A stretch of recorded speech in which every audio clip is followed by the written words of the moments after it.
kami dapatkan.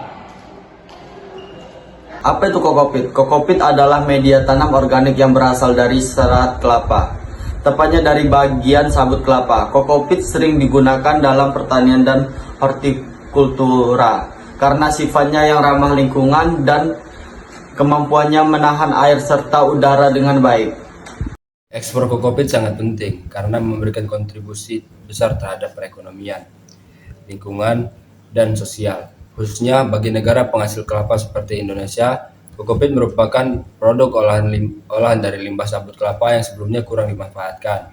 Namun kini memiliki nilai ekonomi tinggi di pasar global. Permintaan internasional terhadap kokopit harus terus meningkat karena banyak digunakan sebagai media tanam dalam pertanian modern, seperti hidroponik dan rumah kaca, terutama di negara-negara maju dengan mengekspor kokopit. Indonesia dapat menambah devisa negara, menciptakan lapangan kerja, dan mendorong pengembangan industri hilir kelapa. Selain itu, kokopit adalah produk yang ramah lingkungan dan mendukung pertanian berkelanjutan, sejalan dengan tren global menuju pemanfaatan sumber daya alam secara bertanggung jawab. Ekspor kokopit juga mendorong pemanfaatan kelapa secara menyeluruh, sehingga tidak ada bagian terbuang dan nilai tambah produk kelapa bisa dimaksimalkan. Jelaskan mengenai ekspor pada jurnal yang telah kami dapatkan. Jadi di jurnal yang telah kami dapatkan itu ada ekspor di Indonesia pada tahun 2018 hingga 2022. Selama periode 2018 hingga 2022, ekspor di Indonesia itu mengalami dinamis. Pada tahun 2018 itu ekspornya mencapai sekitar 180,0 miliar US dollar, terdiri dari ekspor non migasih sebesar 162,84 miliar US dollar, dan ekspor migas sebesar 17,17 US dollar. Data ini mencerminkan peran signifikan sektor non migas dalam ekspor nasional. Namun pada saat terjadi COVID di tahun 2019 melanda itu pada tahun 2020 berdampak pada penurunan nilai ekspor di Indonesia. Meskipun demikian, Indonesia berhasil pulih dengan cepat mencatat nilai ekspor sebesar 257,7 miliar US dollar. Lalu pada tahun 2023 dengan surplus perdagangan sebesar 46,2 miliar US dollar.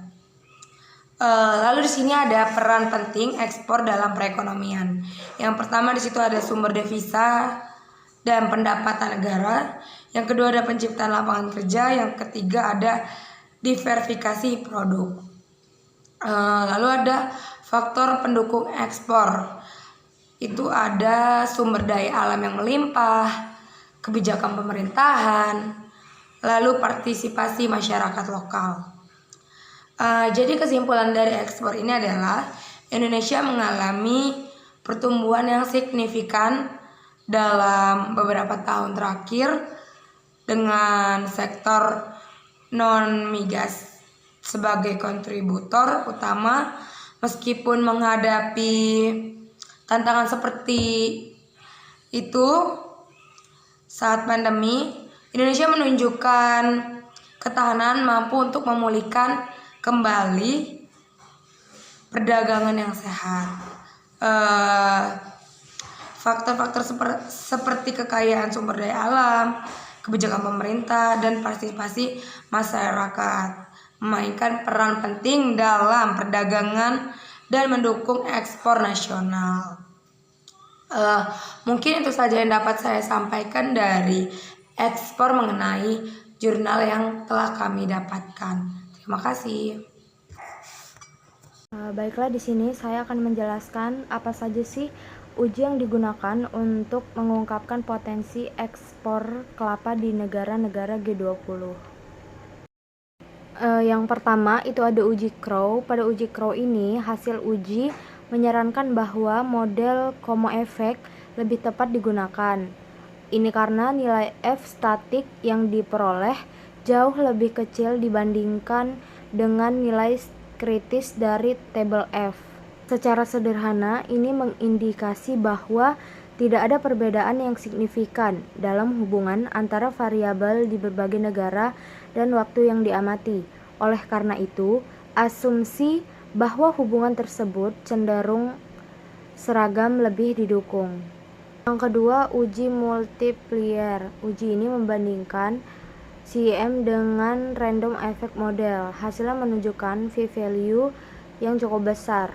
Ini berarti tidak punya cukup bukti statik untuk menolak asumsi bahwa variance errornya seragam. Dengan kata lain, model Como efek ini dianggap lebih baik dalam menjelaskan data dibandingkan dengan model RIM, yaitu random effect model.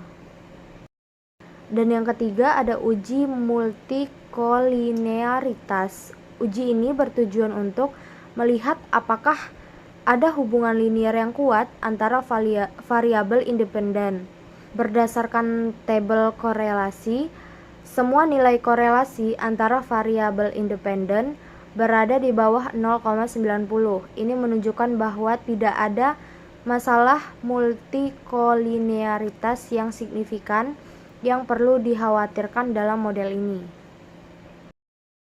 Selanjutnya model heterokedastisitas.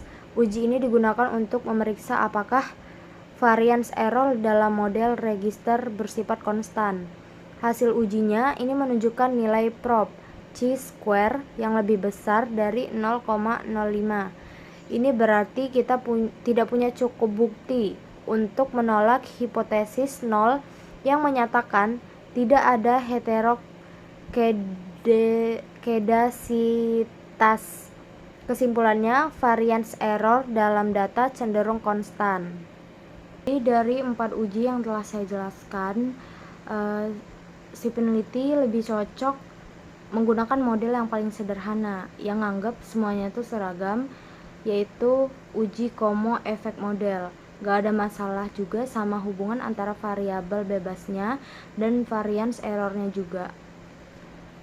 5. Konvensi determinasi atau R-score. Nilai R-score adalah 0,963764. Ini berarti sekitar 96,83% variasi dalam variabel dependen atau nilai ekspor kokopit dapat dijelaskan oleh variabel-variabel independen dalam model. Sisanya sekitar 3,62% dijelaskan oleh faktor-faktor lain di luar model. Nilai R-squared yang tinggi ini menunjukkan bahwa model regresi cukup baik dalam menjelaskan variasi ekspor kokopit. 6. Nilai uji T atau uji parsial. Uji T digunakan untuk menguji signifikansi pengaruh individu dari setiap variabel independen terhadap variabel dependen. Kriteria pengujian adalah membandingkan nilai T statistik dengan nilai T tabel atau membandingkan nilai p-value dengan 0,05. Berikut hasil uji T dari jurnal GDP Indonesia sekitar T statistik 0,362529 tidak signifikan. GDP negara pengimpor nilai T statistiknya adalah minus 4,604348 signifikan. Jarak ekonomi nilai T statistik minus 0,101628 tidak signifikan. Kurs nilai T statistik minus 0,870145 tidak signifikan. Populasi Indonesia nilai T statistik 0,155631 tidak signifikan. Populasi negara pengimpor nilai T statistik 21,80177 signifikan. 7. Nilai uji F atau uji simultan. Uji F digunakan untuk menguji signifikansi pengaruh semua variabel independen secara bersama-sama terhadap variabel dependen. Hasil uji F menghasilkan nilai F statistik sebesar 151,7153. Nilai F tabel yang digunakan sebagai pembanding adalah 2,45. Karena F statistik 151,7153 jauh lebih besar dari nilai F tabel 2,45, maka hipotesis 0 HO ditolak. Ini berarti semua variabel independen secara bersama-sama memiliki pengaruh yang signifikan terhadap nilai ekspor kokopit. Yang ke-8, persamaan rekreasi dan penjelasan koefisien. GDP Indonesia, koefisien 9,37 E/07, artinya setiap kenaikan 1 unit GDP Indonesia akan meningkatkan nilai ekspor kokopit sebesar 9,37 E/07 unit. Tetapi, pengaruh ini tidak signifikan secara statistik. GDP negara pengimpor, koefisiensi minus 1,02 E/07, artinya setiap kenaikan 1 unit GDP negara pengimpor akan menurunkan nilai ekspor kokopit sebesar 1,02 E/07 unit, dan pengaruh ini signifikan. Jarak ekonomi, koefisien minus 0,019389, artinya semakin jauh jarak ekonomi, nilai ekspor kokopit cenderung menurun. Tetapi pengaruh ini tidak signifikan. Koefisiensi minus 0,018184, artinya pengerubahan kurs pengaruhi nilai ekspor kokopit, tetapi pengaruh ini tidak signifikan. Populasi Indonesia, koefisien 7,45 E/06, artinya peningkatan populasi Indonesia cenderung meningkat nilai ekspor kokopit, tetapi pengaruh ini tidak signifikan. Populasi negara pengimpor, koefisien 6,65 E/06, artinya peningkatan populasi negara pengimpor secara signifikan meningkatkan nilai ekspor kokopit. Dengan demikian, jurnal ini menyajikan analisis ekonometrika yang komprehensif untuk mengidentifikasi faktor-faktor yang mempengaruhi ekspor kokopit dari Indonesia ke negara-negara. Jadi kesimpulan itu adalah ekspor kokopit sangat penting karena